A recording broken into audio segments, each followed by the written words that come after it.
ازيكم عاملين ايه؟ يا رب دايما تكونوا بخير. النهارده فيديو جديد وريفيجن جديده، مراجعه جديده لماده الديسكفر برايمري 1. انا خلاص تعبت من الديسكفر. يلا نشوف الديسكفر عاوز مننا ايه. لميت لكم اسئله المنهج كلها باذن الله. المراجعه دي شامله كل الاسئله، تقدروا ان انتوا تخشوا الامتحان وانتوا حلينها، وباذن الله فول مارك في الديسكفر. يلا، ده يعتبر التقييم النهائي لانه شامل المنهج كله. يلا نشوف. اول حاجه انا جمعت لكم الشابترز كلها. شابتر 1 عاوز مننا ايه، و2 و3 وكله. اول حاجه بيقول لي put true or false، تحط علامه صح او غلط. needs are the things that make you happy. النيدز دي الاحتياجات، هي اللي بتخلينا ان احنا مبسوطين. طبعا true صح. ليه؟ عندي حاجه اسمها wants وعندي حاجه اسمها needs. الوانتز الحاجات اللي اقدر استغنى عنها، زي ايه؟ زي الالعاب، زي العجله، زي التيدي بير، الدبدوب مثلا، والكلام ده كله. لكن النيدز زي الاكل والشرب والكلام ده كله ما اقدرش ان انا اعيش من غيره. تمام. تاني واحده بيقول لي needs can be dispensed with. يعني ايه؟ اقدر استغنى عنها. كلمه dispensed with يمكنك الاستغناء عنها، لا طبعا ما اقدرش استغنى عنها، فدي طبعا تبقى ايه؟ غلط. wants can't be dispensed with. هل الحاجات اللي انا بقى عاوزها زي الالعاب والكلام ده كله ما ينفعش استغنى عنها؟ لا، انفع استغنى عنها لاني هعيش عادي من غيرها. تمام. السؤال نمبر 2 بيقول لي تشوز، عايزنا نختار هنا الاجابه الصحيحه. نقط can be dispensed with، ايه اللي نقدر نستغنى عنه؟ اكيد الوانتز. نمبر 2 بيقول لي can't dispensed with، ما نقدرش نستغنى عنها. ايه هي النيدز؟ يا ريت نعرف الولاد الاكسبريشن ده بتاع dispensed with، ان انا dispensed with يستغنى عنها، وكانت dispensed with ان انا ما استغناش عنها. السؤال اللي تحت الاخير بيقول لي toys toys are needs، الالعاب من الحاجات اللي انا بحتاج لها. لا طبعا false. food are needs، طبعا true صح. الطعام ما اقدرش اعيش من غيره، فمن النيدز مش من الوانتز. الكلوزز ار وانتز، الملابس من الحاجات اللي انا بعوزها. لا طبعا ما ينفعش اخرج من غير هدوم لو انا ما عنديش، فدي طبعا تعتبر من النيدز، فدي فولس غلط.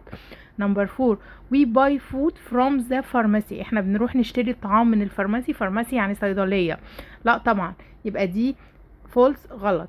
we buy clothes from the market، احنا بنشتري الهدوم بتاعنا من الماركت. لا طبعا غلط، بنجيبها من الكلوز شوب. نمبر 6 بيقول لي a book store سيلز بوكس. البوك ستور بيبيع كتب. سيلز يعني يبيع، اكيد طبعا صح ترو. تمام. الامتحان ان شاء الله سهل جدا، ما تقلقوش، خير باذن الله. يلا السؤال اللي عليه الدور بيقول لي choose the correct answer، اختار الاجابه الصحيحه. اول حاجه بيقول لي we find it in the grocery store، بنلاقي ده في الجروسري ستور. الجروسري ستور ده اللي بيبيع الفاكهه وبيبيع الطعام والحاجات دي، فطبعا هنلاقي عنده ايه؟ الفود، اللي هو محل البقاله يعني بمعنى اصح. نمبر 2 بيقول لي we find it in the book store، هلاقي الكتب فين؟ هنلاقي عند محل الكتب ايه؟ اكيد بوكس، كتب. نمبر 3 بيقول لي we find it in the pharmacy، بنلاقيها في الصيدلية. ايه هي؟ الهايجين. ايه الهايجين؟ الهايجين اللي هي الحاجات الصحية يعني. تمام. السؤال اللي بعده true or false بيقول لي the chair is made of wheat، الكرسي مصنوع من القمح. لا غلط، مصنوع من ايه؟ من الوود، الخشب. الكلاي بوتس are made of clay، مصنوعة من الصلصال. اكيد طبعا صح. احنا في نمبر كام؟ سوري معلش. تمام. نمبر 3 في true or false clothes are made of cotton، طبعا صح، مصنوع من الهدوم، مصنوعة من القطن. السؤال اللي بعده بيقول لي we make from wheat، انا بيتصنع من القمح. اكيد اللي بيتصنع من القمح اللي هو البريد، بنصنعه من القمح البريد. نمبر 2 بيقول لي it's produced from cotton، بيتعمل بينتج من القطن، بننتجها من القطن. ايه هي؟ الكلوز، الملابس. it's produced from trees، بيتصنع من الشجر. ايه هو؟ الوودن تشيرز اللي هي الكراسي الخشبية. the first stage of making clothes is، اول خطوة في صناعة الملابس هي ايه؟ او في عمل الملابس؟ القطن اللي هي القطن. تمام. ان شاء الله الامتحان زي ما قلت لكم سهل، بس نحاول ان احنا نحل ال الورق اللي انا هنزله لكم ده. تمام. يلا لو الصوت اختفى ما تقلقوش، انا معاكم. هنكمل ثانيه واحده بس، ايه هجري عشان ايه ما اطولش عليكم في الكلام.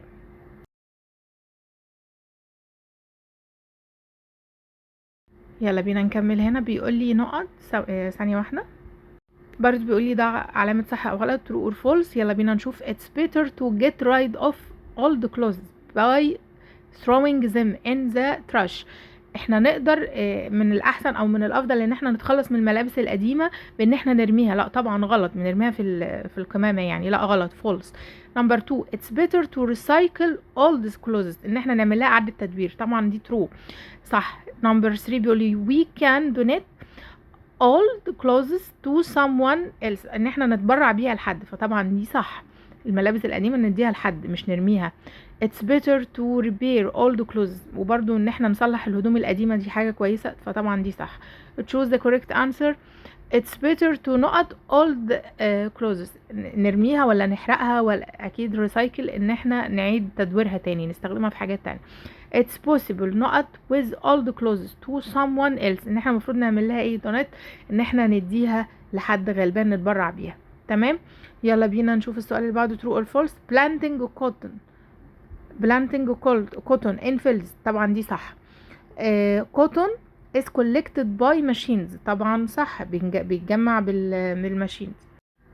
نمبر 3 بيقول لي we separate the cotton seeds، البذور القطن with a cotton collecting machine، لا طبعا false، ما بنجمعهاش، ما بنقسمش البذور بتاعها دي من بتاع الكولكتنج، بتاع الهارفستنج اللي هي عكسها اللي تحت. تمام، يعني اللي تحت هتبقى true.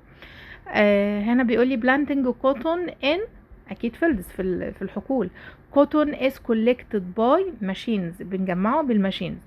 we separate the cotton seeds by، احنا بنعمل الكوتون هتبقى نمبر بي اللي هي cotton ginning machine. ايه هي حاجه اسمها حلج القطن، يعني الكلمه صعبه عليكم شويه بس تمام هي دي. تمام، ثانيه واحده.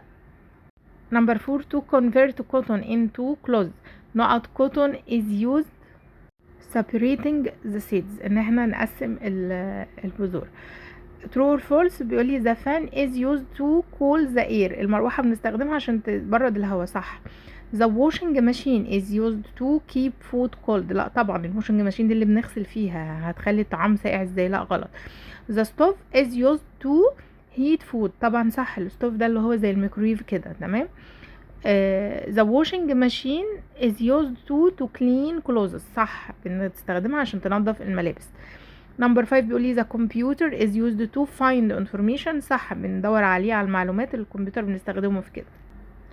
نمبر 6 the refrigerator is used to keep food cold، التلاجة بنستخدمها في ان احنا نحافظ على الطعام ساقع. تمام صح. نمبر 7 بيقول لي the refrigerator is used to clean clothes، لا طبعا ده الواشنج ماشين. تمام، نركز كده في المصطلحات دي عشان مهمة جدا الادوات دي. نكمل. نقط is used to cool the air، بيحافظ على الهواء ان هو يكون بارد. الفان، المروحة. نمبر 2 نقط is used to keep food cold، الريفريجريتور، التلاجة. نمبر 3 is used to heat food، الستوف اللي هو الفرن يعني. نمبر 4 is used to find information، الكمبيوتر. نمبر 5 is used to clean clothes، بتغسل الهدوم، بتنظف الهدوم، الواشنج ماشين. true or false the tap must be closed after use، المفروض ان احنا نقفل الحنفية بعد ما نخلص. طبعا دي ايه true، صح. the plant must be watered when necessary، طبعا صح، ان احنا لازم نسقي الزرع في وقت الضرورة. نمبر 3 بيقولي water leaks must be repaired، طبعا صح. اللي بعدها نمبر 1 في ال choose the correct answer. I pledge the keep نقط in my house، انا بتعهد ان احافظ على ايه، على الووتر، المية. نمبر 2 water leaks must be fixed، يجب ان هي ايه تتصلح، مش ان احنا نتركها ولا ان احنا نتجاهلها. تمام، هجري شوية ما تقلقوش، لو الصوت راح هتلاقوني قدام.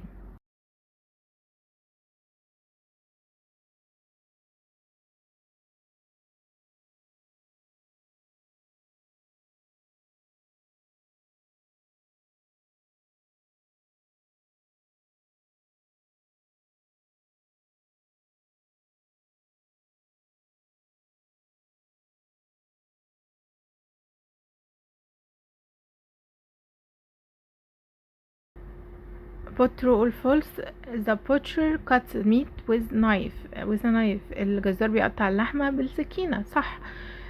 the teller works in the bakery. لا طبعا ده شغال في البنك، يبقى ازاي هيشتغل في المخبز؟ ده اللي هو التيلر اللي هو الصراف. number 3 بيقولي the teller types the money into the computer. طبعا صح. the baker works in the bank. لا طبعا الخباز بيشتغل في البيكري. number 5 بيقولي الميكانيك works at the garage. صح. the mechanic uses a funnel to change the oil. صح، بيستخدم القمع عشان يغير الزيت. السؤال اللي بعد بيقولي the butcher works in the الجزار أميت ماركت، في ماركت اللحمة. a butcher's tools are من أدوات الجزار هي ايه؟ النايف، السكينة. number 3 the butcher uses nuts to be meat عشان بيوزن اللحمة أو يقيسها، يعني بتبقى بإيه؟ يقيمها يعني بالسكيل اللي هو الميزان. number 4 بيقولي works in the bank التيلر اللي هو الصراف. the teller types amounts of money into كمبيوتر. الصراف بيستخدم من التولز بتاعه والشغل بتاعه الادوات الكمبيوتر، والبوتشر النايف. اوكي يلا بينا نكمل. لو الصوت اختفى ما تقلقوش، هتلاقوني قدام يعني عشان ما اطولش عليكم في الكلام.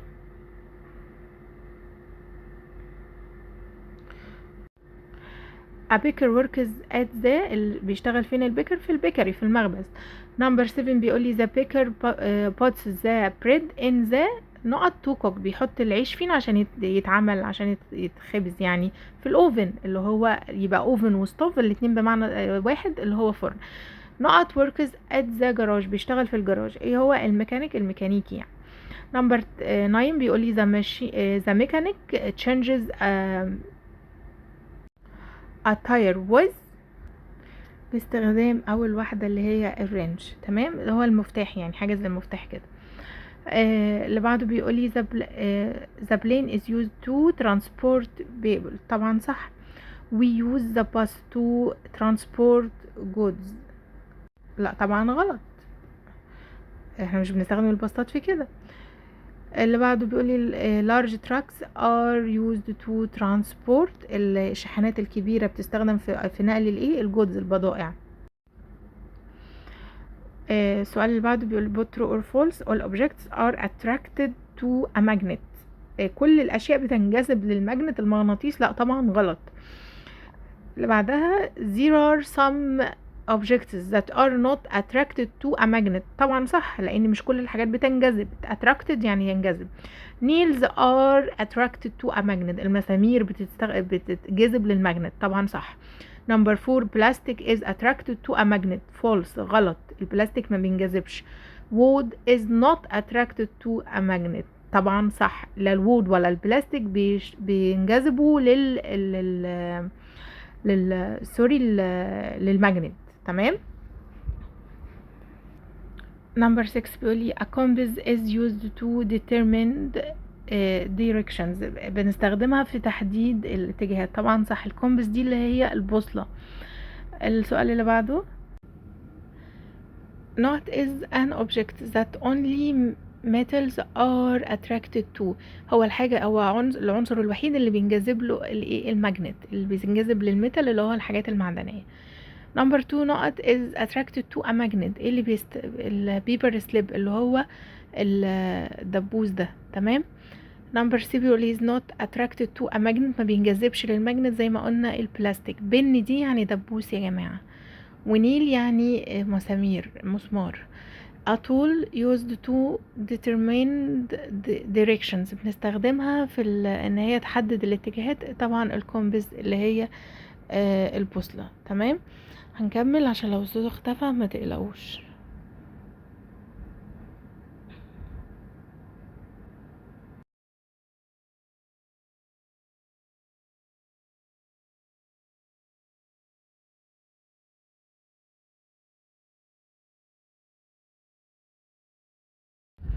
true or false you can go to the bakery in the morning. طبعا true. a tourist can visit my city for 1 day. صح. the tourist eats the tourist It's at the souvenir store. هو هياكل السائح هياكل في السوفينير ستور. السوفينير ستور ده محل اللي بيبيع حاجات تذكارية زي الأهرامات وأبو الهول اللي السياح بياخدوها وهم مسافرين يعني كسوفينير من مصر، حاجة تذكرهم بالرحلة دي. تمام، فطبعا دي فولس غلط. the tourist eats at السائح بياكل فين؟ أكيد هياكل في المطعم، فهختار restaurant اللي هي نمبر سي.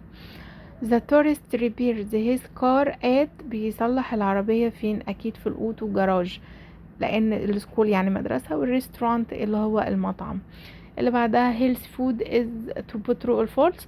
health food is the food that we should eat daily. طبعا صح، هو الطعام اللي المفروض أكله كل يوم. number 2 a chocolate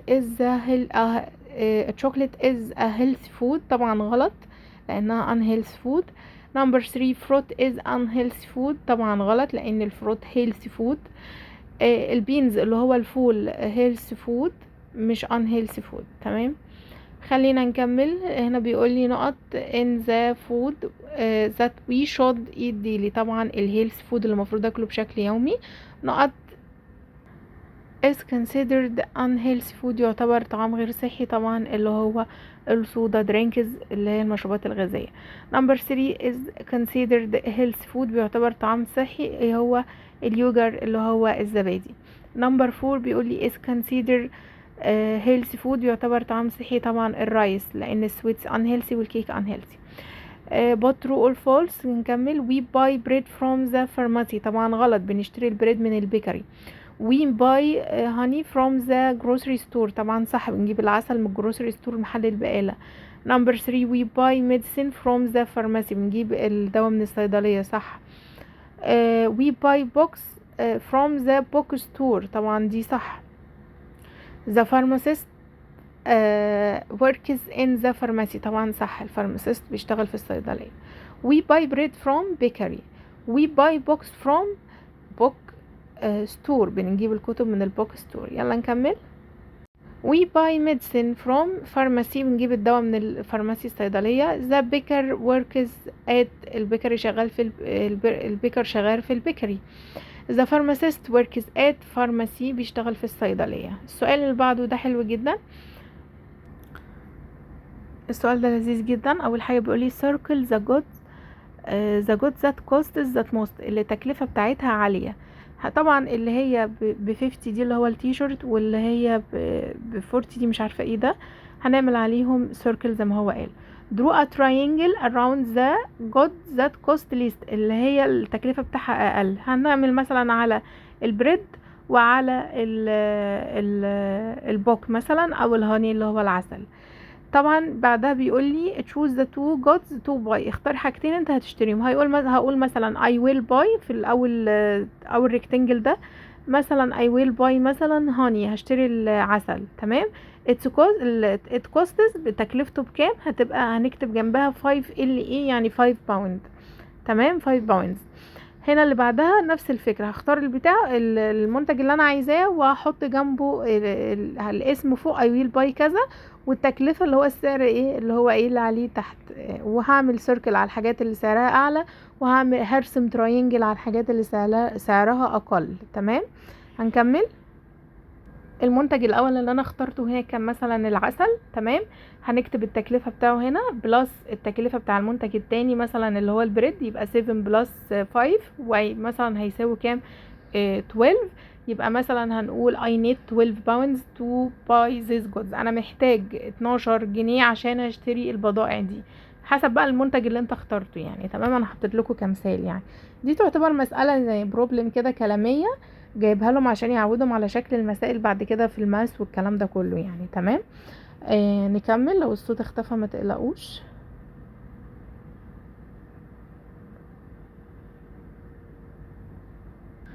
put true or false. هنا بيقول لي 3 كيلوغرام is the weight of the fruit. دي بتعبر عن وزن الفاكهة، بدل كيلوغرام وزن حاجة يبقى صح. تمام. number 2 بيقول لي 10 pounds expresses the weight of the good. دي مش بتعبر عن وزن، دي بتعبر عن برايس. يبقى احنا هنفهمه ان لما نشوف كيلو جرام يبقى ده weight، لما نشوف برايس اللي هو ال اي اي نمبر وجنبه ال اي بيبقى برايس. تمام، فدي طبعا غلط. نمبر 3 بيقول لي 90 واعرفوا ان دي درجة الحرارة اللي بيبقى عليها 5 صغننة من فوق دي is the temperature degree، درجة الحرارة. طبعا صح. هنا بيقول لي choose the correct answer not is the price of the product. عايز برايس يبقى هختار الحاجة اللي فيها اللي على طول. تمام، يبقى نمبر سي اللي هي 10 pounds. not is the weight of the product. بدل في weight وزن يبقى هختار الحاجة اللي فيها كيلو جرام، يبقى هختار اللي هي 2 كيلو جرام دي اللي هي نمبر 1. هنا جايب لي زي مسألة كلامية نفس الفكرة، بيقول لي النمبر اوف العدد والنوع الفاكهة، وبعد كده هيسألني كل واحد بيحب ايه منهم. سهلة جدا، هعد الحاجات. تمام، تعالوا نشوف مع بعض. ثانية واحدة هجري عشان لو الصوت اختفى ما تقلقوش. How many students like orange the best؟ تمام، هعدهم هيبقوا 4 وهفضل اعد كل واحد بيحب ايه. الووتر ميلون مثلا 3، الجريبس هيبقوا 8، ال بيحب التين تقريبا مش فاكره كانوا 5 تقريبا، مش عارفه ارجع للبيج تاني. وبعد كده هعدهم هاو ميني يعني كام العدد، بيسالني عدد الطلاب اللي بيحبوا ايه. هعد الفواكه اللي ورا، هعمل لها كاونت واكتب النمبر بس. تمام، نكمل. بعد كده بيقول لي which fruit is the favorite of most students؟ ايه هي الفاكهة المفضلة عند معظم الطلاب؟ طبعا الجريبس لانه هيبقى اعلى رقم اللي هو نمبر 8. تمام، فهنكتب له كلمة جريبس، العنب. the teacher will be 2 kinds of fruit. سوري، المعلم هيشتري نوعين من الفاكهة. تمام، ايه هما؟ شايف ايه هما اللي ممكن؟ طبعا هشوف اعلى 2. هيبقى اول the first type is اول نوع هيبقى الجريبس. سكند تايب ممكن يبقى الفج لانه هو النمبر اللي بعد الايت على طول هيبقى 5 اكبر حاجة. تمام، دي مسألة سهلة جدا، معتمدة ان الطفل عارف اسماء الفواكه، ومعتمدة ان الطفل بيعرف يعمل كاونت، هيعد الفاكهة ويكتب جنب كل حاجة، ومعتمدة ان الطفل الى حد ما بيعرف يترجم شوية، وشاف ايه الحاجة المفضلة ان هي اعلى رقم عشان دي مطلوبة كتير. وبس كده، نكمل. تمام كده، انا كده وصلت لاخر المراجعة وحاطه لكم حل المراجعة في الاخر في اخر الفيديو. لو انتوا حابين تبصوا على الاجابات برضو انا حاطه لكم كل اجابة كل صفحة ورا عشان تتأكدوا من الاجابات. ولو انتوا حابين ان انا اطبع لكم الورق ده PDF عرفوني وانا هنزله لكم PDF عندي في الكومنتس. ما تنسونيش بلايك واشتراك للقناة وكومنت حلو زيكم. ولو مش هتعملوا كل ده افتكروني بصالح الدعاء فقط. بس لو انتوا عملتوا لايك الفيديو هيوصل لاكبر عدد من الناس وهيقدروا ان هم يستفيدوا بالمراجعات اللي بتنزل. اتمنى لاولادي بالتوفيق جميعا، لجميع اولادي من كل المحافظات. انا ما اعرفكوش بس اتمنى ان انا اكون ساعدتكم حتى لو بمعلومه واحده، وقدرت ان انا افيدكم رغم بعد المسافات بينا. وزي ما قلت لكم افتكروني بس بصالح الدعاء. وهستنى منكم ان شاء الله درجات الاولاد. والمراجعه دي شامله المنهج كله بكل افكاره بكل تفاصيله بكل مسائله بكل حاجه ممكن يفكر ان هو يجيبها للولاد. دي كانت مراجعه برايمري 1 المنهج كله، ودي افضل من ان انا كنت انزل شرح. وده اللي انا كنت عامله حسابه ان انا هنزل الاسئله واشرحها وانا بنزلها لكم. الاجابات ورا، اتاكدوا منها براحتكم وان شاء الله هنزله لكم PDF. بس فكروني في الكومنتس، هتوحشوني. باي باي برايمري 1، مع السلامه.